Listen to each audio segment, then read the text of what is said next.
Hey everybody, Brett from AstartesGaming here, back with a little bit more Mount & Blade 2 Bannerlord gameplay footage. So today we're going to be checking out the exclusive gameplay and interview that GameStar got.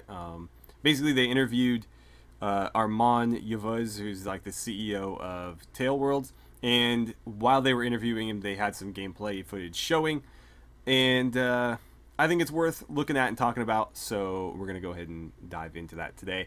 The video is exclusively of the Sergeant gameplay, so we've seen, what was it called, like Captain mode in a lot of the Gamescom stuff, where it's basically like a multiplayer game mode. You've got a couple of players on each side, and each one's controlling a squad of like 8 to 16 guys, and they go head to head. It's almost like a MOBA style thing. I mean, obviously not quite that, but this is going to be more traditional Mount & Blade, although you're still playing as sort of a person within the army rather than the overall commander itself.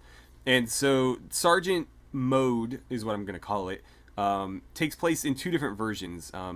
Within the campaign itself, you can be a sergeant to a lord. So for example, if you're just joining a faction, one of the AI lords can accept you into his army, and since you are part of his army, he's the overall commander.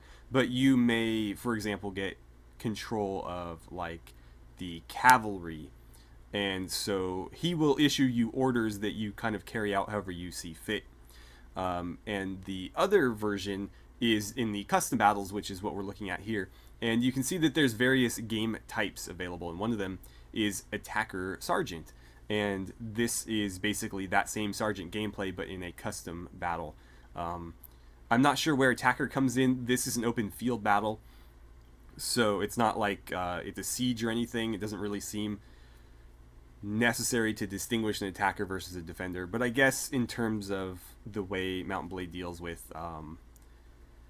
I'm not sure how to describe it. Basically, if you attack somebody, then the AI is generally more likely to defend, like kind of hold position. Whereas if they attack you, they're more likely to be aggressive. But I don't know how much that factors into this. So we can see that you can choose your faction here. We're going to be seeing some Battanians against some Northern Empire, which seems to be a lot of what they're showing lately. You get to choose what percentages of your army are what.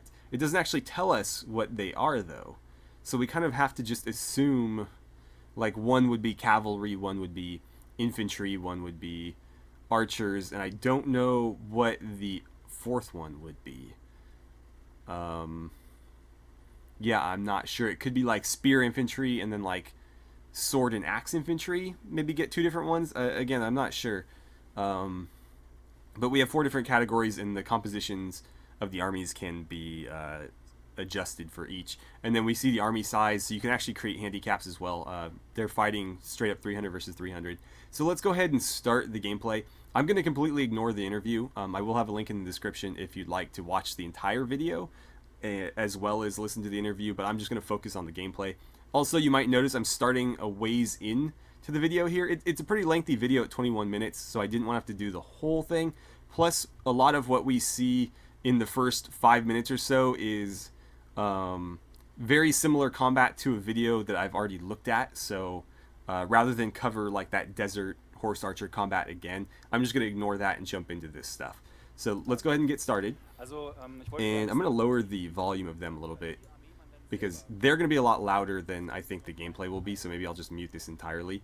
The interview is in English and German, so you will be able to understand it if you can understand me.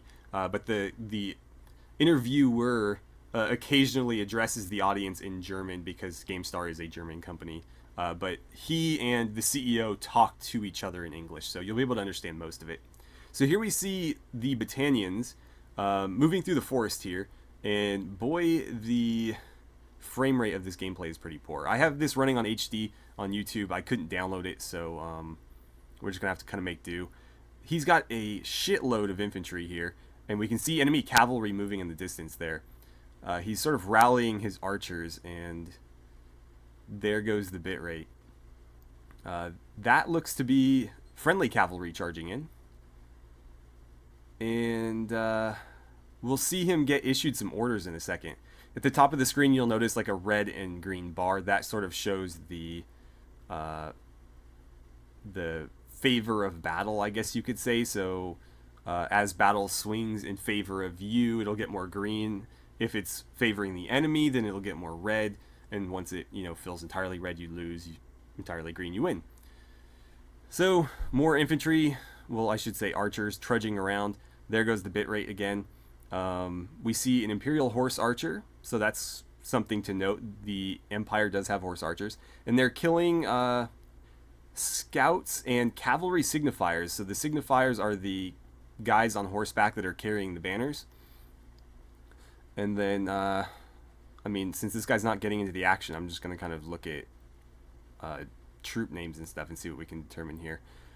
One thing I do want to point out, whenever he issues another order, I'll try to pause it, is, there we go. So here we have, unfortunately, these covered. I imagine this is like the same as Warband, like hold this location or move to this location. This one says face enemy right here. I don't know what this says, but I imagine it's just overall facing, so you can tell them to face just wherever the enemy's coming from, or to maybe look in a specific direction instead. If you're trying to hold, like, say, a pass between two mountains, you don't really care if the enemy's off to one side. You want your army facing the entrance to that pass. So that would be a reason why you'd want to be able to change that. And that's cool, because in Warband you couldn't do that. It was always face the enemy. And there are times where you want that, and there's times where you don't. So now we have the option. We have form, which is formation. You can see he's got them in a line formation right now, but I'm sure we'll have like chevron formations. I'll try to pause it again if we see more of that. We may have missed it previously, but I'll see if I can catch it next time it comes up. We have fire mode, which is something a lot of mods have added. I believe it was initially added with fire and sword, and some mods sort of like retroactively add that into Warband. But you can tell them to fire at will. You can tell them to hold fire. We might get a volley fire option, which is something in like a Clash of Kings that I really, really love, and it's extremely effective. So it'd be nice to be able to see that. Horses, you can tell them to mount, dismount. I have fought plenty of battles in Warband in like heavily mountainous or forested areas where it's better to just have your cavalry dismount and fight on foot with the infantry. And so we have that option here as well. Commander, F6 Commander. So it says player.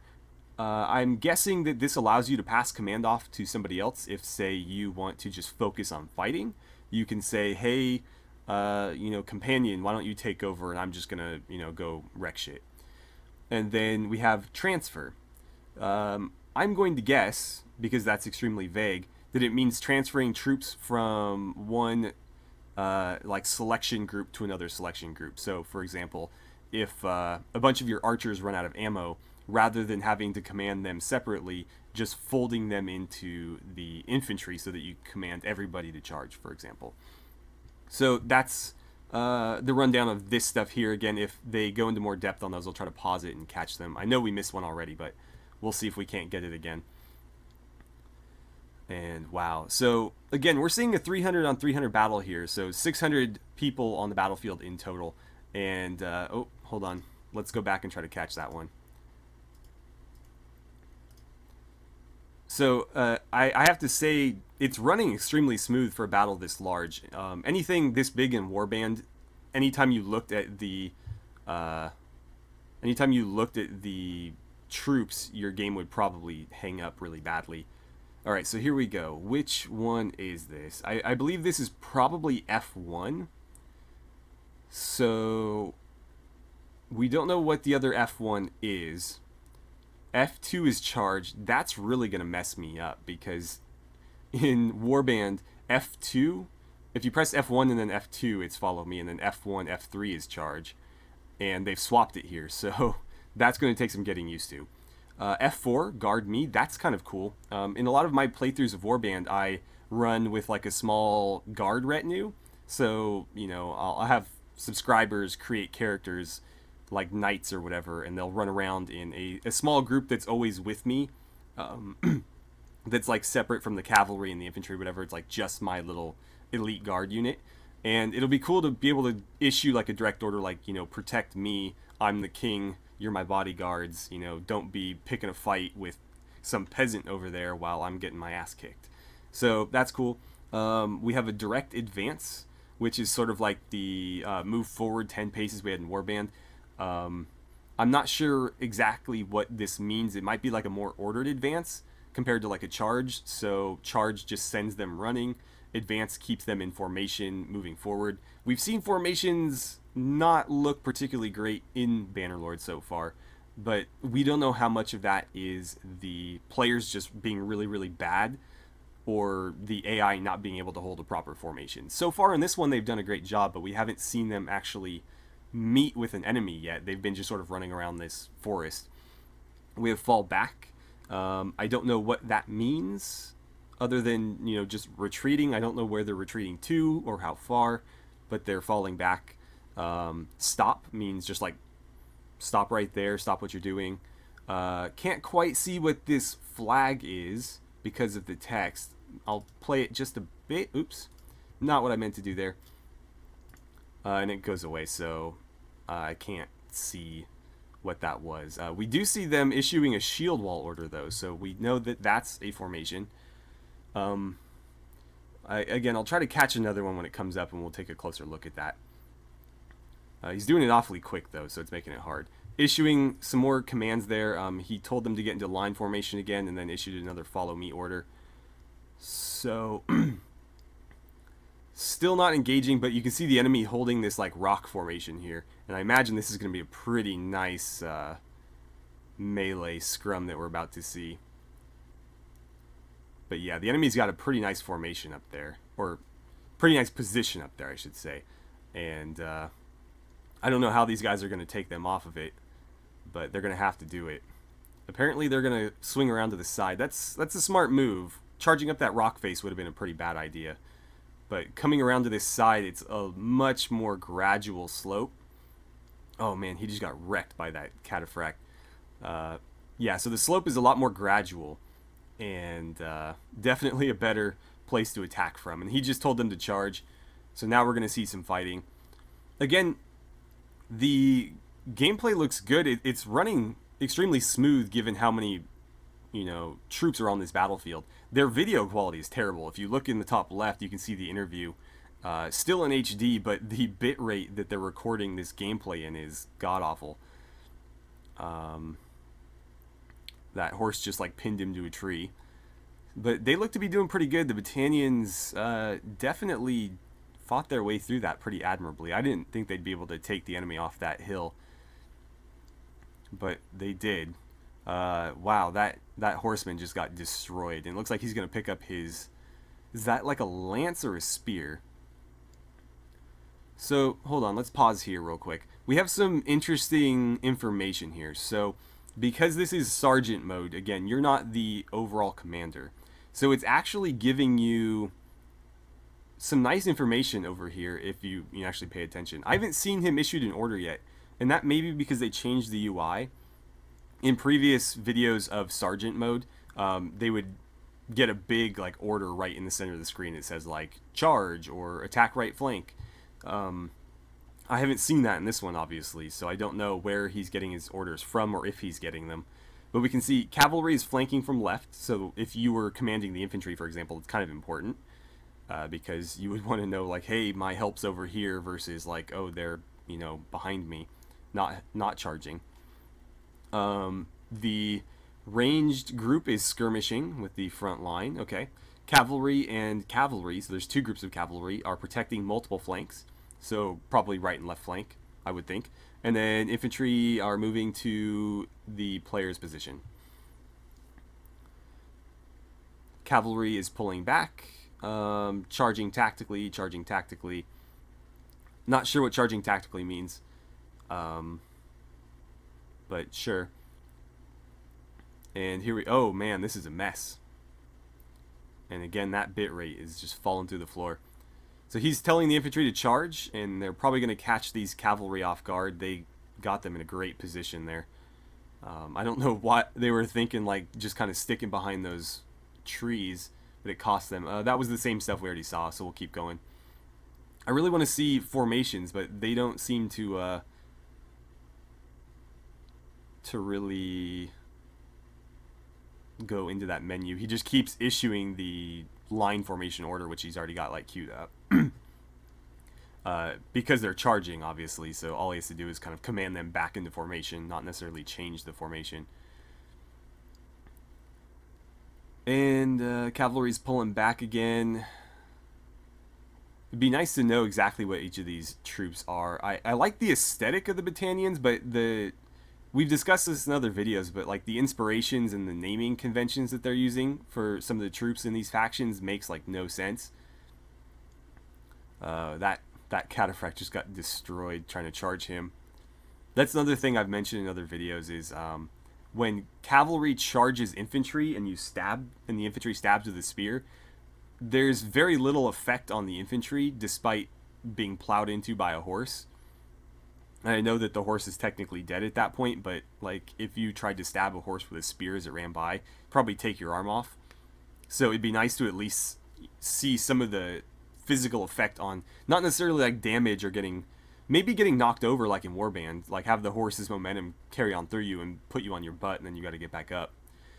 But that's, you know, one of the few complaints I have so far of the gameplay that we've seen. And let's see, they still have some cavalry running around. The death animations, I have to say, look really good. They look natural, and we've seen a pretty good variety of them. So it's not like certain games, Warband even, where they always have like the same pre-canned animation for when they die. So everybody dies like the exact same way. They sort of like fall over to their right. In this one, they just kind of slump over based on how they've been hit. Like that, for example, he got stabbed and just sort of fell with the momentum of the spear. It looked really good. So I think overall the physics look fantastic in this. Again, just the horses being killed. Probably the only issue with the physics I've seen. But I imagine that's because they stop using like collision for the horses once they've been killed. Or imagine for anything, once you die and go ragdoll, you don't necessarily hit other stuff. And there's probably good reason for that. But just in that one instance, it looks a bit weird. Okay, so skipping to the end of the battle, I just wanted to take a look at some of the troops in each faction so we can kind of speculate on what their overall troop tree is going to look like, as well as like some of the inspirations behind the factions, which we kind of have a pretty good idea of at this point. So we have Imperial Signifiers, again, those are like the standard bears. We have Veteran Infantrymen, Imperial Bowmen, all pretty generic stuff. Cavalry Signifiers, they're just the mounted standard bears. Klibinari, that is a name I'm familiar with, but I'm blanking on the what they are. I know that they're cavalry, but I want to say they're like skirmisher cav, so they fight with like javelins and or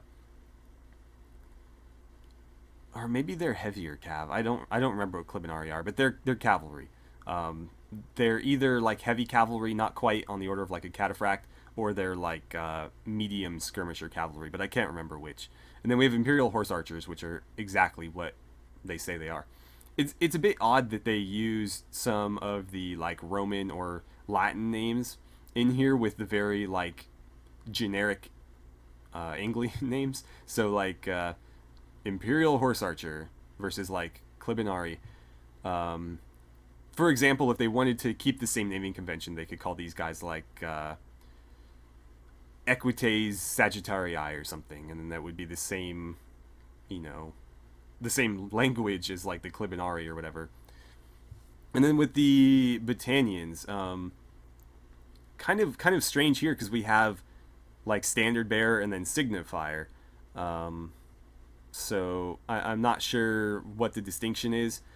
Signifiers could be like several things. In the Roman army, they could be like the Aquilifers, which are the guys that carried the eagle, or there are others. I'm blanking on the names, but there's like several signifiers that each carry a different thing. Whereas a standard bear bears the standard. I mean, that's pretty straightforward. So maybe these guys carry something different than a standard bear. But it seems like everybody's just running around with flags, so I don't know. Again, we have the Battanian infantrymen, which are just the vanilla infantrymen. And then we have the Louch Usal.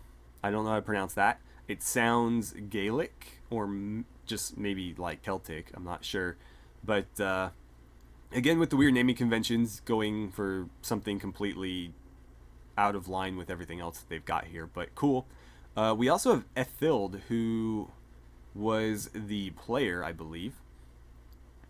And yeah, so not a whole lot to draw on from there. I thought there was actually a greater variety of troops in that. But there we have it. So let's see, what do we have next here? More horse archer stuff. I'm going to skip this because we've already seen a bunch of desert horse archer combat. So I'll probably just leave it here.